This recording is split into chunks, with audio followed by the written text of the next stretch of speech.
Recently, the United Nations did a report on poverty within the United States, and to my shock, it was absolutely correct. Um, One of the quotes that's listed in the article that I have here reads that the reports that American democracy is being steadily and undermined and provided several suggestions for how to alleviate poverty in the U.S.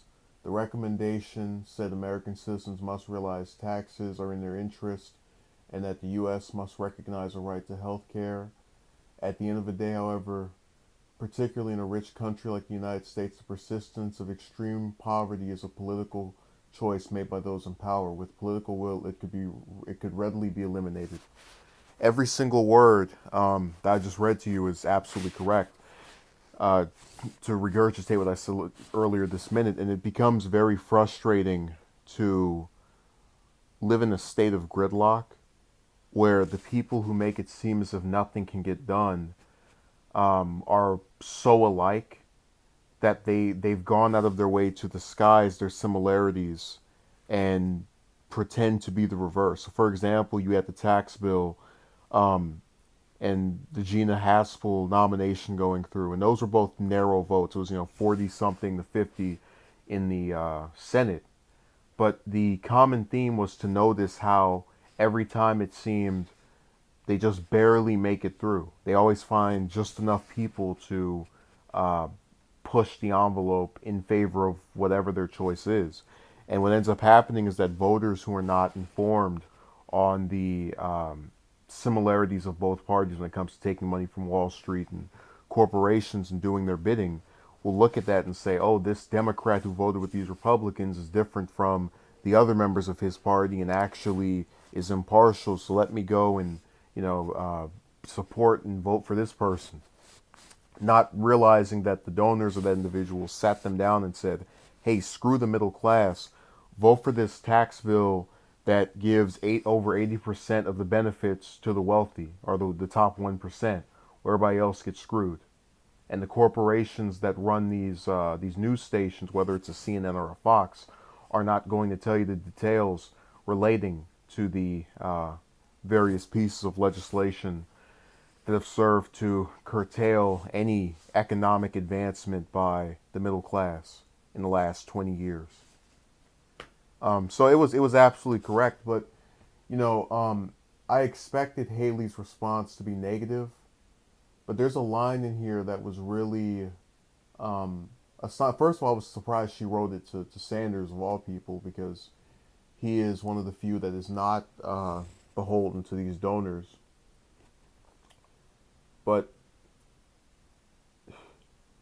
I love the idea that the of all the people to respond to, she picks the one that is uh, actually not corrupt, at least by these corporations. Now we all play the game of politics, but uh, you know, she still goes for the top of the top,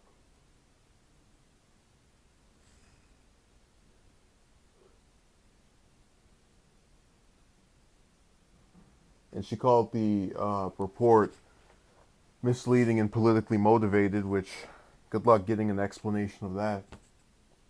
Um, to further read on this, she says the report categorically misstated the progress the United States has made in addressing poverty and purposely used misleading facts and figures in its biased reporting.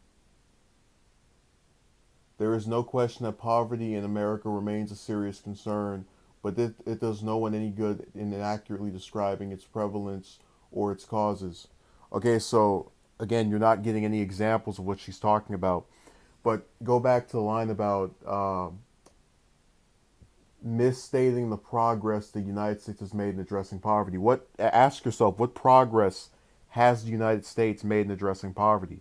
Half the population can't afford a $1,000 emergency. And yet we have these schools and other institutions that want you to spend thousands of dollars to simply attend. When we know that education is the back burner for how most people escape their socioeconomic class.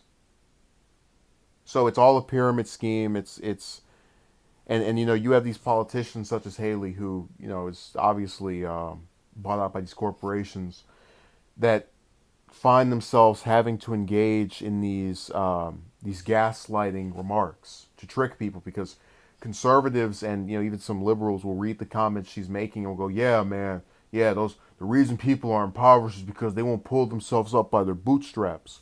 When in reality, a lot of the people who are rich are only that way because their forefathers, whether it was some direct relative or some ancestor, managed to acquire large sums of cash in their own lifetime, and it's trickled down generation after generation. But to suggest that everyone who is in some poor state just decided to go and spend all of their stuff on whatever is not correct. And when you read remarks such as this, it becomes even more frustrating due to the fact that when you watch a lot of other commentators who call themselves Democrats, they will try to go after Haley for these comments. And she should be going after. They go, who could say this? But they'll completely omit the fact that the Democrats have aligned themselves with the same strategy of making remarks that make it seem as if you're in touch with the middle class, and then doing things that are in line with your donors. Who, if you ask most of them if they've driven down the street that didn't have $1 billion homes, they'd look at you with confusion. So it's an interesting story. I think that people are waking up a little bit to the games that are played, but there's still too much reliance on style over substance. People aren't going to say, in their response to Haley, oh, you didn't actually state what this report had that was incorrect or what numbers were being misspoken.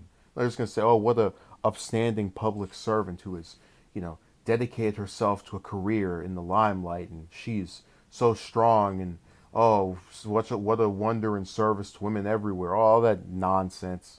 So, thank you for watching. Have a good day.